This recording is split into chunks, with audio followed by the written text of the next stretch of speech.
Test, test, 1, 2.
Hey, good morning. We'll get started here in about 5 minutes. Branches and divisions, if you could please make your way to your seats, and if you're speaking this morning, please line up.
Hey, good morning. I'm showing 0700. We'll get started with today's operation for July. The plan section chief for IMT1. If you do me a favor, please silence all electronics, turn down your radios, and keep all conversations outside the briefing area so everybody gets a good briefing. We'll get started with the incident situation update. Good morning, Josh Campbell, Night Ops for Team 1. Okay, last night was really good. Got a lot of good work done, but the rain shut us down as far as firing about midnight, 12:15, somewhere in there. Division Alpha worked up Highway 70, loaned some resources, and got in there over on the East Branch and helped those folks out. Did some really good work in there as far as trying to go direct where they can. Bravo and Charlie looking really good, just continuing to mop up and backhaul trash. Division Echo, they got all that taken care of around Bull Hill. It's all prepped and everything and ready to fire if the opportunity presents itself today. Division Foxtrot, still trying to button up that piece off of Humboldt Ridge there, or Humboldt Summit. And then Gulf, Ida, Juliet, and Lima patrolling the line that they've already fired and trying to hold that and then get depth where they can. Division Mike, dealing with the spot down below Butts Reservoir. And then also loaned 11 tractors over to Branch 20, trying to figure out where they can go direct out by Round Valley. And they're currently pushing right now, and they got about 2 miles to finish that up. End of report. Thank you. Moving on to the incident and objectives, starting with the management objectives. Utilize the risk management process to identify and mitigate hazards to protect firefighters and the public. Emphasize strategies and tactics that have the highest probability of success and the least exposure to firefighters and the public. Develop strategies to protect life, property, communities, businesses, and infrastructure. Employ tactics that fulfill these strategies while being mindful of the necessity for contingency and emergency plans. Ensure strategies account for incident priorities, applying resources to those with the highest consequences first. Follow COVID-19, CDC, and establish local, state, and federal guidance to limit the virus spread within the incident and the surrounding areas within the fire. Provide timely and continuous incident information to affected agency partners, cooperators, and California Team 2, as well as the public. And maintain fiscal accountability, keeping costs commensurate with values at risk. Moving on to the control objectives. Keep the fire north of the fire perimeter and Highway 162 and junction of Highway 70. Keep the fire south of Highway 36 and Highway 89. Keep the fire east of Highway 32. And keep the fire west of Genesee Road and Grizzly Ridge to Highway 70. Fire weather. Good morning, Julia Risford with Fire Weather. So for today, we're looking at a very different fire weather day. It may be cool and moist down here right now, but by this afternoon, we'll be back into full-on summer weather. We've got a ridge of high pressure building over the area. We've already seen dry air coming in aloft up at the ridge tops. Ridgetop relative humidities are down to 20 to 25% right now. Valleys, of course, are a lot moister underneath that inversion, but when the inversion breaks, we'll be seeing those humidities dropping down into the mid-teens over most of the area. Could see a little bit lower in a few areas into the lower teens, but we'll be transitioning from this cool, moist to warm, dry, and unstable pretty rapidly by early afternoon or so as that inversion lifts all the way out. For winds today, we're looking for a general westerly flow, not all that strong. So we're going to be seeing primarily terrain-driven winds over the fire area. Overnight, we got a fairly decent northeast wind, down drainage winds. So especially here in Branch 1, you'll be seeing northeast winds in the 15 to 20 mile an hour range through about 1000 or so. Then those will be getting lighter. Then early afternoon, we'll see the terrain-driven winds developing. So for Branch 1 and 5, that'll be out of the southwest. As you get up to Branch 7, more west, but oriented along the individual valleys. And further north in Branch 9 and 10, it'll have more of a west-northwest component in the afternoon. Like I said, largely terrain driven. Exposed places you may see gusts in the 15 to 20 mile an hour range. So back up to more normal breezy conditions as opposed to the really light winds we had yesterday under the inversion. But so that key timing today is going to be when that inversion lifts out, with it getting a lot warmer, a lot drier, and a little bit breezier.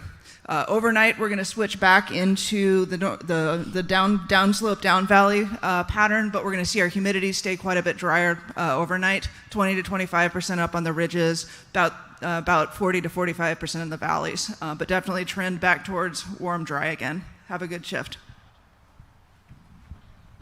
Fire behavior. Good morning, John Cook, Fire Behavior. So all that moisture that everyone was enjoying yesterday, that's gone. Get it out of your head. Don't think about it anymore. It's got no more impact today. Today is totally different. You just heard warm, dry, and windy again. So this is more like a day on Monday. We've had creeping and smoldering yesterday. Expect to see a little more active flame or things poking around today. Again, like Mary talked about on Monday, we kind of took that lid off and the smoke got out of here and we saw the activity pick up. Again, that's going to be more like today. There's more potential. Again, the fuels are definitely dry from that bit of rain. We'll be in single digits on the fine fuels, down back to 4%. So things are receptive, ready to go. That sun hits out there, you're going to see that activity pick up, and you already got sun right now. So reset your head, reset your mind back to what it was 2 days ago. No more puddles on the road. That's gone. She talked about the winds coming in, the southwest flow, and then that's conducive to operations going on in the burnout. But then in the evening, when that stuff goes back down drain, it's going to put that smoke back across the lines on Foxtrot and Echo, so it's going to be hard to detect what's going on. Dryness again today. Anything that's smoldering, spotting, punking around, anything that may have possibly got across the line somewhere, just nearby, duffers. Today's day they're going to pick up early in the afternoon. So again, I know I'm repeating and reiterating that, but that's what today's going to be. Probability of ignition is back above 80%. And again, any of those spot overs or holdovers are going to establish today. I'll leave you with watch out number 14, weather becoming hotter and drier. Operational work assignments. Good morning, Merrick Fields, operations for CAL FIRE IMT1. Don't let this thing lull you into a false sense of security. It's tried to do it to us a couple of times. This fire is not going to be over and done with until it's covered in a blanket of snow. And not just a little bit of snow, we're talking feet of snow. There's going to be resources committed to this long into the fire season. It's not even August yet, so we just have to keep our heads in the game and what we're doing and go out there and execute the plan that we've got for today. So down at Branch 1, Alpha Bravo, we're pretty much in that patrol and mop-up stage, that Highway 89 corridor. We're working up Highway 70 into East Zone. We're in constant communication with them, and we're coordinating our efforts in there with the East Zone folks. Moving over into Branch 5, that Division Charlie piece, Snow Meadows, pretty much, we're looking good in there in Snow Meadow, but we still got to reinforce that, get our folks out there on that line right away. And then moving up into where we're going to possibly do some firing when conditions warrant today. That's our piece that we've got to get buttoned up as soon as we can, but we have to be patient on that. We have to wait for the conditions to be favorable for what we want to achieve in there. So patience on that piece. If we get the conditions that we need, we may possibly put some fire on the ground this afternoon, or we'll wait till later in the day, or if we have to wait another day and go in there tomorrow, that's when we'll do that. While we're waiting for those conditions to become favorable, we're going to go in there and continue to do all the prep work. Even if we've already prepped it, we'll keep prepping it so that when we do fire that, we can hold that piece, because that's the key piece that we've got to get buttoned up today. That's our number one priority for this fire, to get that primary line blackened in so that we can start thinking about the demobbing and sending folks home. But until we get that done, we're all going to be here in this, and we got to keep our head in that. Moving up into branch 9 and 10, we're pretty much in the starting to get into the mop-up and patrols phase up there. We've got a little bit of a green island between our firing operation and the main fire. If conditions warrant, we'll go in there and blacken up some of that. Division Mike over here, I want to make this clear. We're going direct on all of this stuff in Division Mike, and we're working in close coordination with our East Zone partners next door in Division November, and loaning some resources over there. So have a safe shift. Thank you. Branch and division roll call. Good morning, BJ Corey, Resource Unit Leader with Team 1. This will be the branch and division roll call for the West Zone. So branches and divisions, whether you're here at the Westwood camp, when you hear your name, please stand, face the crowd so everybody can see and hear you. And we will get started with Branch 1, Wallen. Here. Division Alpha, Sawyer. Here. Highway 89 Group, Cisneros. Here. Fire Suppression Repair, Derby. Here. And McDaniel. Here. Silver Dollar Staging will be Riley. Here. Branch 5, Vance. Here. And Andreas. Here. Division Bravo, Charlie, Mancebo. Here. Echo, Clellan. Here. And Coos Trainee. Here. Branch 7, Dyer. Here. And Todashini Trainee. Here. Division Foxtrot, Hollister. Here. Golf, Watner. Here. Branch 9, Shalhoub. And Novak Trainee. Division India, Ryan. Division Juliet, Hunt. Branch 10, Petro. Division Lima, Engler. And Manfred Trainee. Division Mike, McGovern. And Morgenstern Trainee. Lake Allamore Group, England. Westwood Staging, Rodriguez. Contingency Branch, Felix. West Contingency, Sorensen. Here. North Contingency, Dio Carizia. And Seymour. Northeast Contingency, Lohan. Thank you, everybody, and have a safe shift. Air Operations. Good morning, everyone. Thomas Smith, Deputy Air Ops, Team 1. I just want to keep covering two main items. The first one, UAS or drone platforms. Unless they are specifically approved by the AOBD, there are no UAS flights allowed. Second, air-to-ground command and air-to-ground TAC. You need to be monitoring those and communicating with the aircraft over you. We've had some issues clearing the line and providing good communication with those ground resources. 2 days ago, we actually had to jettison a bucket off of a Chinook, and not only with the water, the retardant coming down, we don't want something like that coming down on you. For the lineup today to support your plan, fixed wing, we have early up air attack and tankers. For rotor wing, we've come down to 14 Type 1s, 7 Type 2s, 7 Type 3s. We'll continue to have your 24-hour hoist along with an agency daytime hoist. And we'll continue to support you guys with the Deer MRB for both aerial and ground application retardant. With that, have a safe day. Communications.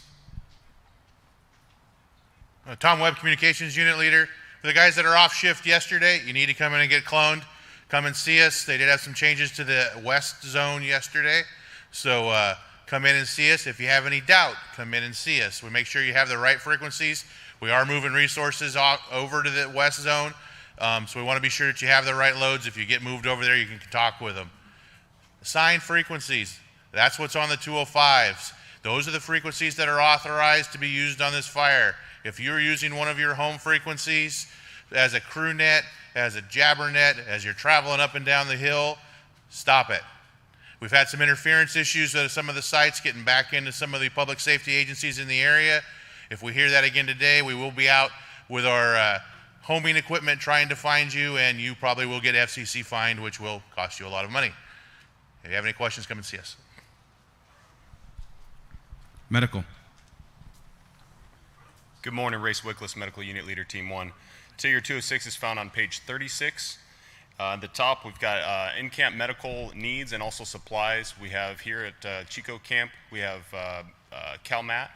Up at Westwood Camp, we have MERT, and CalMat is also there as well. On box 4, you'll see the ambulance and REMS staging locations for today. We still have 24-hour hoist capability. And make sure everybody is aware of box 6 line emergency procedures. And also, if somebody is transported from your crew or any part of your company down either to MERT, CalMat, or a hospital, we need a rep to go with them. Whether it's a supervisor or somebody that you designate that is understands your guys' procedures to go with the patient. Thank you. Have a safe shift. Safety. Good morning, Dennis Lang, safety for IMT1. The fire that we've been here for so long now, complacency, so PPE. It's unacceptable for people to be out on the line doing fire operations or mop up or whatever they're doing to not have the appropriate PPE per your agency's policy and procedures. So please lead up, lead down, and around and ensure our folks are wearing their proper equipment that's out there. For driving, the Highway 70 corridor is going to be going down to a one-lane traffic control area. So ensure folks are slowing down, being heads up, keep your heads on a swivel, and headlights on, and please slow down. Watch out for the, excuse me, watch the people coming around you, come around those corners. And then a good note, so for our safety record here on this incident has been very well. So that is good for you, for your folks coming down and going around, so keep those things up. Thank you. Logistics. Good morning, Jesse Morris, Logistics. If you could please turn to page 39, this is our service and support schedule for Chico and Westwood Camp. I do have a ride-in for the fuel tank, or the fuel truck that was at drop point 2 has now been moved to drop point 190. On page 41 is the CAL FIRE 101 form. This form is for items that you may have left on the line. On page 42 is our vehicle repair checklist. On page 48 and 49 in your IEP, you'll find our facility map for both Chico and Westwood camps. And a reminder, if you are assigned to branch 9, 10, North, or the Northeast Contingency or the Almanar Group, you will be supported out of the Westwood camp. Have a safe shift. And one quick announcement, if you're here as a trainee and want to get credit for this assignment, make sure you check in with our training tech spec located in the same building that you checked in as. Information. Good morning, my name is Chris Bruno, Public Information Officer Trainee for Incident Management Team 1. If you turn to page 44 in your IAP, I have an updated status of the fire. Currently, the Dixie incident is 217,581 acres. Personnel assigned are 5,306 with 23% containment on the incident. Below listed are the CAL FIRE social media policy, as well as a federal fire social media policy. And lost and found has been established at our 2 PIO trailers. Thank you. Final comments from Incident Commander. Hey, good morning, Nick Truax. I was going to keep this super short this morning, but I do want to make one pledge to you guys. I will get you a couple days off before it snows. How's that? All right. Other than that, I'm just very thankful for everything you guys have done. We're starting to gain on this thing. Get out there, work hard, work smart. Thank you. Thank you, Chief. Okay. Any unassigned resources, if you're not in the IAP or on the DMOB list, check in with unassigned resources back where you picked up your IAPs. The breakout locations have changed, so please wait until I'm done before you start moving. Starting to my left, your right, Division Alpha, Highway 89 Group, Fire Suppression Repair, just inside the gate, staging. On the other side, Bravo Charlie, Division Echo, Foxtrot, Golf, and West Contingency back here in the corner. Have a safe shift. Turn on your phones and radios.